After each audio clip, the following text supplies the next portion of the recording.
Good afternoon. I'm Lauren Sonnenberg with LifeCore, and welcome to this week's episode of Mind Body Talk on chronic pain.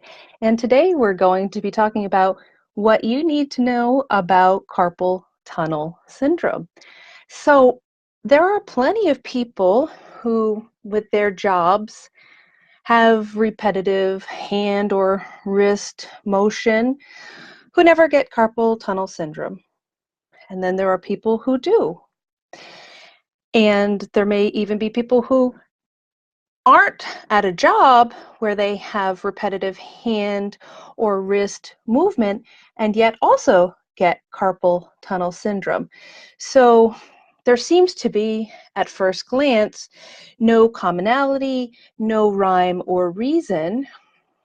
And then, thankfully, we received this lovely gem of the science known as German New Medicine, or GNM, which started, or which has explained to us, and the world is starting to know about it because it's getting out there, even though it's not in the conventional medical training as yet.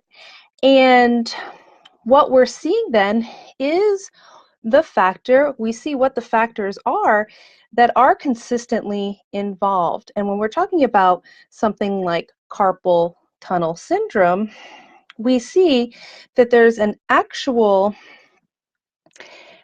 it's a biological conflict, but there's an emotional piece or a psychological piece. So we could call it bioemotional. So you get the sense that we're looking at the person's experience, not just as their body, not just as hands going through repetitive motion, say for a typist, or an athlete who has a repetitive motion, a pitcher or tennis, somebody with tennis, although that would be more elbow related than carpal tunnel syndrome. But we start to see we are, as humans, not these separate, our bodies separate from our minds and our emotional and psychological experiences. And so German New Medicine has actually taken that from a philosophy and a concept to actually showing us what's going on a scientific basis and showing us predictably what we can look for, and then also having showing us where in the brain we can look for proof of this as well, which kind of seals the deal. So all that being said, let me also add in that this is strictly educational. This is not medical advice. I'm a psychotherapist and a wellness consultant. I'm not a medical doctor or a physician, so please do consult your physician or medical doctor for medical advice. But I do hope today that you find this informative and can integrate it into your understanding of carpal tunnel syndrome. So I mentioned about this bioemotional conflict, this piece. What's going on for people? What's the differentiating factor? Like also we see, before we just dive right in, we see, here's a really good example. Why do some smokers get lung cancer and some of them don't, and some non-smokers get lung cancer and some of them don't? So there's no rhyme or reason. Same thing here.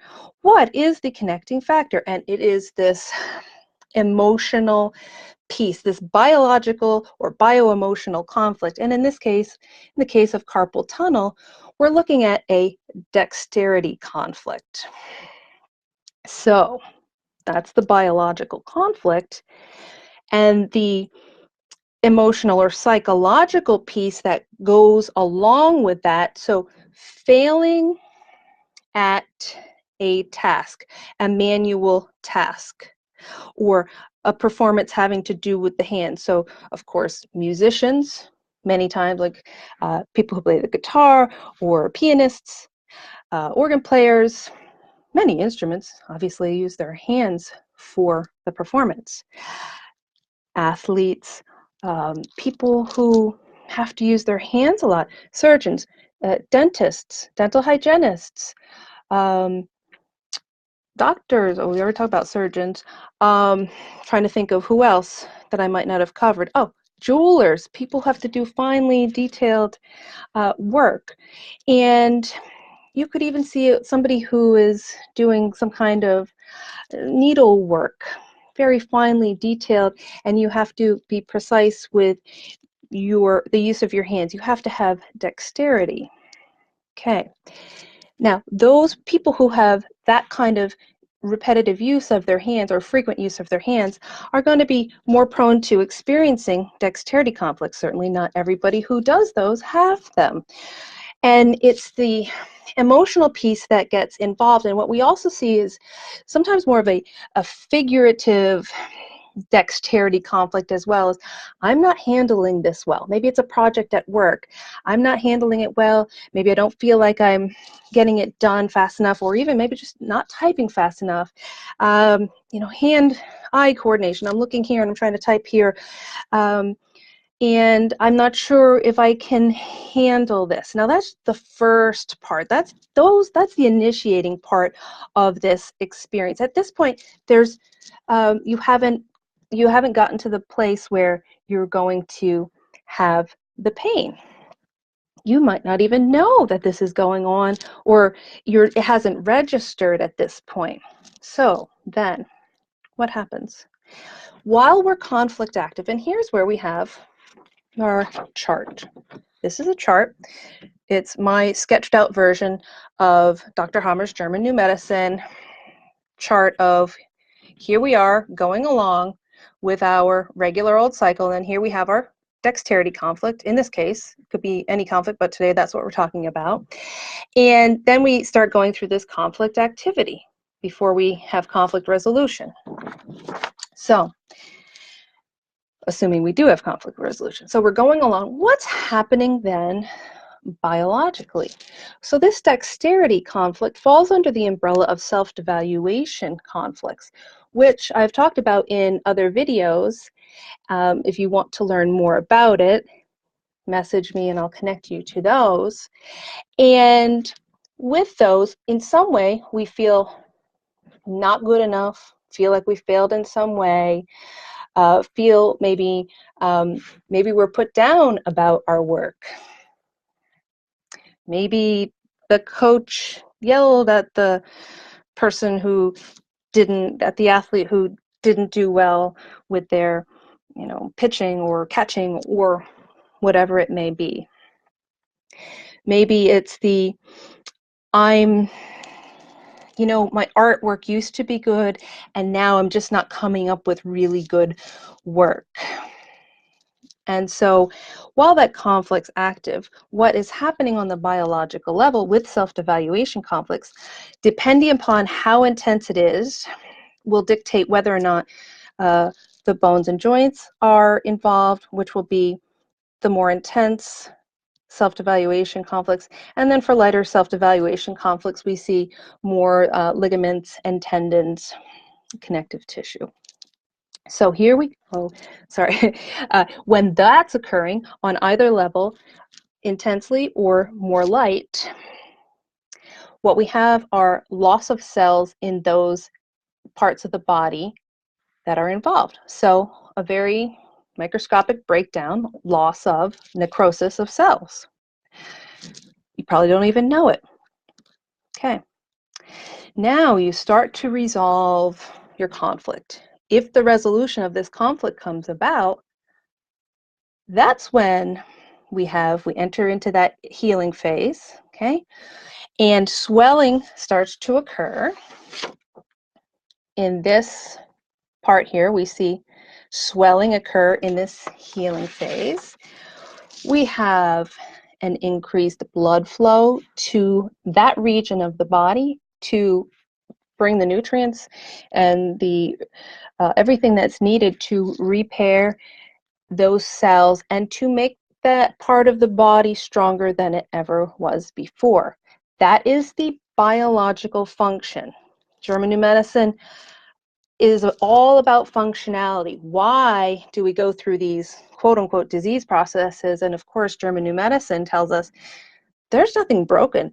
This is biological programming meant to help us to be able to adapt, to conflicts in our lives and to be as optimally functional as possible in case we are to face the same conflict again. So the body is actually regrowing those cells in that healing phase. It's reconstituting those cells, regrowing those cells. And so swelling is occurring almost as a protective function. And allowing the environment to rebuild that area stronger than it ever was before. Now, we're not too surprised that there's swelling involved when we sprain an ankle or break a leg or, or some injury. Swelling seems to almost always occur with that. Even a pimple, there's a little bit of swelling. And so that shouldn't be too surprising for most of us. So that's par for the course.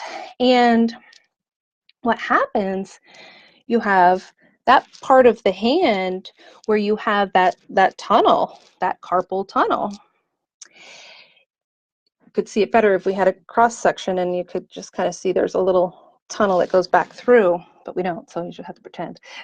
So what goes through that, when we have all surrounded in there, we have the bones, we have the tendons and the ligaments, and of course then the median nerve. Now when any part of the bones, the tendons, the ligaments, and that connective tissue around swells during that healing phase, during the first part of that healing phase, there's going to be pressure on that median nerve.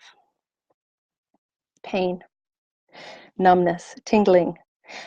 So, radiating pain from the wrist up the arm. Now, in a perfect world, if we all knew GNM and we could say, aha, I know that this is a healing sign and I'm not going to get panicky. I'm not going to say, oh no, there's something wrong with me. You will say, oh, there's something right with me. My body is responding exactly the way it should be. And look, I've resolved my conflict. And so then we're going to have a heightened awareness then to say, okay, this is close enough in time I can actually remember what just went on. And maybe it's not evident immediately, but you can start to search what was going on in my environment. What kind of dexterity conflict, this self-evaluation conflict related to my hands? What happened for me to go through this experience? Now, knowing that, you're going to be more likely to be able to protect from going through it again on a practical level or on a psychological level.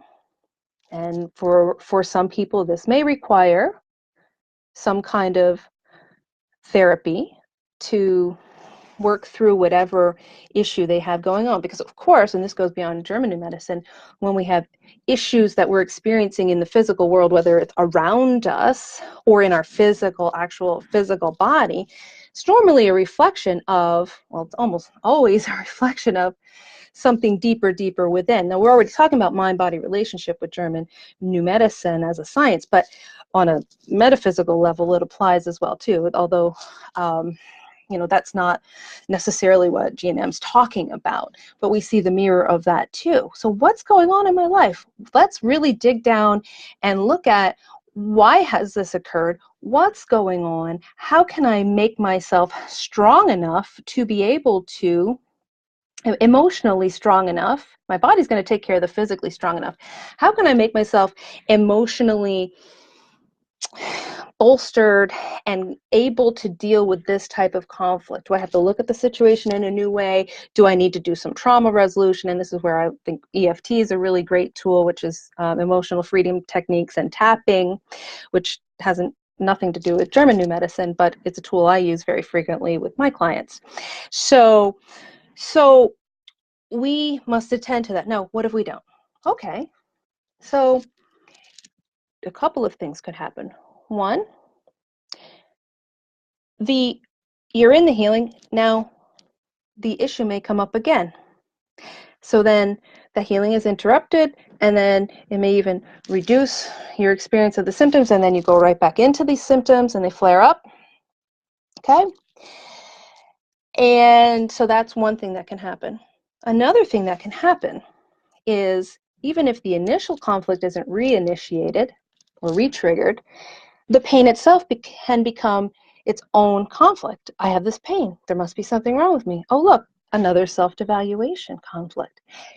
Now you can see the repetitive nature of this. If we don't understand that the pain in this type of situation is actually a healing sign, we could say, we could just get stuck in this vicious loop ad infinitum. We keep going with it because we don't know that this is actually a good sign, a healing sign, despite the fact that it doesn't feel good at all, obviously.